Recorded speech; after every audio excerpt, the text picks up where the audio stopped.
इसको इंग्लिश में बोलते हैं मैटर इन आवर सराउंडिंग्स। तो आइए शुरू करते हैं। पदार्थ, हमारे आसपास के पदार्थ से क्या मतलब, जितने भी हम जो है चारों तरफ अपनी चीज़ें देखते हैं, जैसे हमारा कमरा भी किस चीज़ से मिलकर बना है। आपने देखा होगा कि जो हम जब कमरा बनवाते हैं या अपना घर बनवाते हैं तो वो किससे बनता है, एक तो ईंटों से, और रेत चाहिए है, सीमेंट चाहिए है, ये सब मटेरियल चाहिए होता है। ठीक है, तो ये सारी चीज़ें क्या हैं, पदार्थ हैं। ऐसे ही जो है और हम अपने आसपास का अगर वातावरण देखें तो वातावरण भी, जैसे पेड़ पौधे वगैरह, तो पेड़ भी किससे बने हुए हैं, पदार्थ से।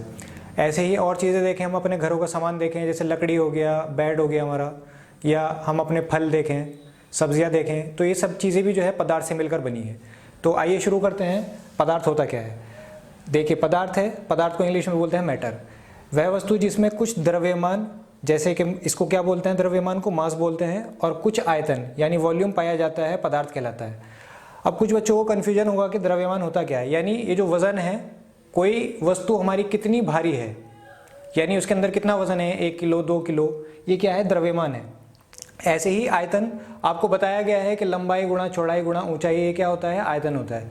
दरअसल कोई भी वस्तु, मैंने यहाँ पर वस्तु लिख रखा है, अगर कोई वस्तु जितनी भी हमारी जगह घेर रही है वह उसका क्या है, आयतन कहलाता है। तो अगर किसी वस्तु के अंदर दो चीज़ें पाई जाएंगी, द्रव्यमान और आयतन, वो है पदार्थ। लेकिन यहाँ पर मैंने द्रव्यमान लिख रखा है। अब द्रव्यमान जो है ना, दो प्रकार से हो सकता है कि वो कैसे, जो हमारा गुरुत्वीय त्वरण होता है, स्मॉल जी जो है आप फिजिक्स में पढ़ेंगे। तो अगर किसी वस्तु के अंदर जो है हमारा स्मॉल जी पाया जा रहा है, जैसे ठोस और द्रव, तो उसमें क्या होगा, वहाँ पे आएगा भार। ऐसे ही जो गैसें होती हैं, गैसों के अंदर जो है गुरुत्वीय त्वरण स्मॉल जी नहीं पाया जाता। क्यों? क्योंकि उसके जो हमारे पास अणु या परमाणु होते हैं जिनसे वो मिलकर बना है, उस पर गुरुत्वीय त्वरण जी का मान निर्भर नहीं करता। क्यों? क्योंकि जो हमारे अणु या परमाणु होते हैं वो इतने कम द्रव्यमान के होते हैं, जिसके कारण वह गैस अवस्था में होते हैं। तो अभी फिलहाल आपको ना तो ठोस पता है, ना द्रव, ना गैस, तो फिलहाल हम बात करते हैं पदार्थ की ही। तो वह वस्तु जिसमें कुछ द्रव्यमान और कुछ आयतन यानी वॉल्यूम पाया जाता है, पदार्थ ही कहलाता है। उदाहरण हो गया हमारा लकड़ी हो गया, जल, लोहा आदि। अभी जो हमारे पास लकड़ी है, लकड़ी आप सभी ने देखी है, तो लकड़ी के अंदर भी क्या होता है, जो लकड़ी है वो कार्बोहाइड्रेट से मिलकर बनी है। आप सभी जानते हैं कार्बोहाइड्रेट होता क्या है, कार्बन, हाइड्रोजन एंड ऑक्सीजन का मिक्सचर होता है। ऐसे ही हमारे पास जल है, जल का फॉर्मूला आप सभी जानते हैं क्या होता है, H2O। लोहा है, इसको हम बोलते हैं Fe। तो ये सब चीज़ें जो है हमारी किससे बनी है, अणुओं से या परमाणुओं से बनी है। यानी जो हमारे पास पदार्थ होता है, इसका अगर हम निष्कर्ष निकालें तो किससे मिलकर बने हैं, ये अणुओं से या परमाणुओं से। इसकी जो यूनिट है वो क्या है, या तो होगी अणु या परमाणु। जब वो आपस में जुड़ जाते हैं किसी भी क्रम में, तो वो हमारा क्या कहलाता है, पदार्थ कहलाता है। आई होप आपको समझ में आया होगा। अब हम आगे बात करते हैं पदार्थ के लक्षणों के ऊपर। तो चलिए शुरू करते हैं पदार्थ के लक्षण। इसको इंग्लिश में बोलते हैं कैरेक्टर ऑफ मैटर। पहला है हमारा, यह है बहुत छोटे कणों से मिलकर बना होता है, इन कणों को अणु कहते हैं। यानी यहाँ पर लफ्ज आया है छोटे कण। अब छोटे कण हो क्या सकते हैं, यह है हमारा अणु। कोई भी हमारे पास अगर पदार्थ है तो वो मिलके तो बना होगा अणुओं से, लेकिन ये अणु क्या चीज़ है, अगर हमारे पास एक या एक से अधिक परमाणु होंगे और वो अगर आपस में जुड़ रहे हैं, तो उनके जुड़ने से जो हमारी संरचना बनती है वो किसकी होती है, अणुओं की होती है। अब ये जो अणु होंगे वो अगर आपस में मिल जाएंगे तो हमारी एक संरचना और बनती है, जिसको हमने क्या बोल दिया है, पदार्थ बोला है।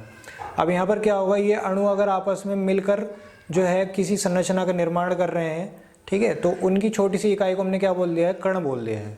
ठीक है, तो वो बार बार अगर हमारे क्रम से लगे रहेंगे या बिना क्रम के, जिसको हम बोलते हैं असतत क्रम, या तो सतत क्रम में हो कंटिन्यूअस, या असतत हो नॉन कंटिन्यूअस क्रम में अगर जुड़ेंगे तो हमारी क्या बनाते हैं, पदार्थ ही बनाएंगे। दूसरा पॉइंट है हमारे पास, एक अणु से दूसरे अणु के बीच खाली स्थान होता है, जिसे अंतरा अणुक स्थान कहते हैं। ये जैसे मेरे पास ये एक डस्टर है, तो इस डस्टर के अंदर क्या है, ये आपको ठोस जैसी संरचना दिख रही है। तो इसमें क्या होगा, जो हमारे पास अणु हैं उनके बीच में जो अंतरा अणुक स्थान है वो कैसा होगा, बहुत कम होगा। उस कम होने के कारण ये हमें ठोस जैसी संरचना दिखाई दे रही है। अगर इसके बीच में हमारा अंतरा अणुक स्थान जो है ज़्यादा हो जाएगा तो ये द्रव हो जाएगा, और बहुत ज़्यादा अगर स्थान हो जाता है तो ये गैस अवस्था कहलाती है फिर। तो आई होप आपको समझ में आ रहा होगा, ये जो अंतरा अणुक स्थान है ये एक से ज़्यादा अणुओं के बीच में जो हमारा स्थान होता है उसको बोलते हैं अंतरा अणुक स्थान। अब हमारे पास तीसरा पॉइंट है, इन अणुओं के बीच आकर्षण एवं प्रतिकर्षण बल होता है। अब ये आकर्षण और प्रतिकर्षण कहाँ कहाँ पर होगा? अगर हमारे पास जैसे ये डस्टर ही मान लिया जाए, इस डस्टर में क्या है, ये आपको ठोस दिखाई दे रहा है, तो यहाँ पर इससे ये पता चल रहा है कि जो इसके कण हैं यानी अणु, इनके बीच में जो मतलब ये जो कण है हमारे, इन कणों में जो आपका आपस में संयोग हो रहा है, ये जो जुड़ पा रहे हैं, ये किसके कारण है? आकर्षण बल के कारण है। आकर्षण बल जो है यहाँ पर ज़्यादा है और प्रतिकर्षण बल जो है कम है, जिसके कारण ये कैसी संरचना दिख रही है आपको? ठोस दिख रही है। अगर मैं क्या करूँ, आकर्षण बल को थोड़ा कम कर दूँ और प्रतिकर्षण बल थोड़ा सा बढ़ा दूँ, तो ये हमें क्या दिखाई देती है? फिर द्रव अवस्था दिखाई देती है। और अगर मैं आकर्षण बल को बिल्कुल ही कम कर दूँ यानी ख़त्म ही कर दूँ और प्रतिकर्षण बल बढ़ा दूँ, तो ये हमारी गैसीय अवस्था आ जाती है। अब यहाँ पर क्या होगा, जो हमारा चौथा पॉइंट है, अणु सदैव इधर उधर गति करते रहते हैं। इसका क्या मतलब, जो मेरे पास ये ठोस है डस्टर, तो इसमें क्या होगा, जो मेरे कण हैं इसमें कण आपस में अपनी जगह पर जो है फिक्स हैं, यानी वो अपनी जगह पर पाए जा रहे हैं और इधर उधर गति करने में असमर्थ हैं। असमर्थ होने के कारण ये ठोस दिखाई दे रहा है। और अगर इसमें क्या होगा, थोड़ी बहुत भी गति होने लगी इसके कणों के अंदर, तो ये हमारी द्रव अवस्था कहलाएगी। और अगर बहुत ही ज़्यादा गति होने लगे तो ये हमारी फिर गैसीय अवस्था कहलाती है। आई होप आपको समझ में आ रहा होगा। तो अब हम आगे बात करेंगे, जो हमारी गति है ये किन किन फैक्टर्स यानी किन किन चीज़ों के ऊपर निर्भर करती है।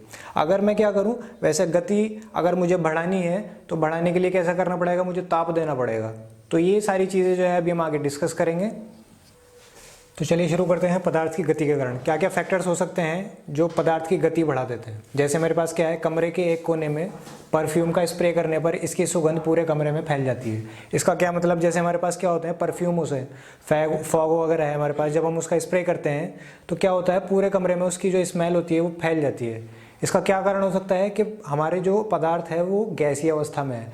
गैस में होने के कारण क्या होता है, उसका जो है आयतन निश्चित नहीं होता, ना ही द्रव्यमान निश्चित होता है, जिसके कारण वह क्या करता है, जिस जगह पर उसको छोड़ा जाता है वह उसी का आयतन ग्रहण कर लेता है।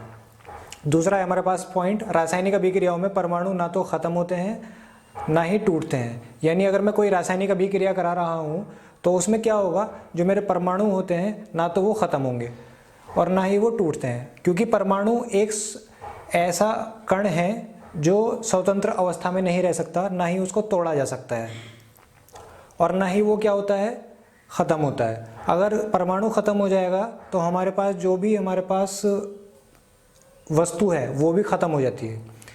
तीसरा पॉइंट है हमारे पास, रासायनिक अभिक्रियाओं में अभिकारक अणुओं के परमाणु की व्यवस्था बदल जाने से नए अणु बनते हैं, जिसे उत्पाद कहते हैं। यानी अगर मैं कोई रासायनिक अभिक्रिया कराऊं, रासायनिक अभिक्रिया किसको कहते हैं कि कोई भी मेरे पास अणु है और उसकी मैं आपस में ही क्रिया करा रहा हूं किसी दूसरे अणु से, उसको हमने बोल दिया है अभिकारक। जैसे अभिकारक अणु आपस में रिएक्शन करेंगे यानी क्रिया करेंगे तो उनके भी जो परमाणु होंगे किसके, अभिकारक अणुओं के, उनकी अगर व्यवस्था बदल जाएगी अंदर से, तो व्यवस्था बदलने से क्या होता है, नए अणु का निर्माण होता है और ये नए अणु क्या कहलाते हैं, फिर उत्पाद कहलाते हैं। चौथा पॉइंट है हमारा, एक ही अणुसूत्र के कई अणु अलग अलग संरचना के हो सकते हैं।